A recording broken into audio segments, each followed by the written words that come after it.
Ugh, this party's a dud. Yeah, no kidding. That lady turned off a Hall & Oates song because it was too provocative. Everyone, let's remember, this is still a workplace. Sorry, Barb. You know what? I got an idea. I'm gonna stir up some drama, make this party interesting. Excuse me, could I have your attention, please? Hi, I'm Chadwick Redmayne from the regional office. Unfortunately, since people only use printers now to print out boarding passes for their grandparents, 40% of you will be laid off as of Monday. Oh, and whoever drinks the most shots keeps their job. See? That's how you get a party started.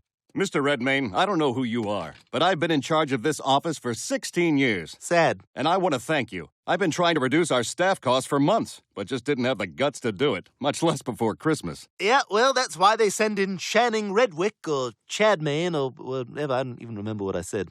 We could use someone like you around here. Welcome aboard. See you Monday.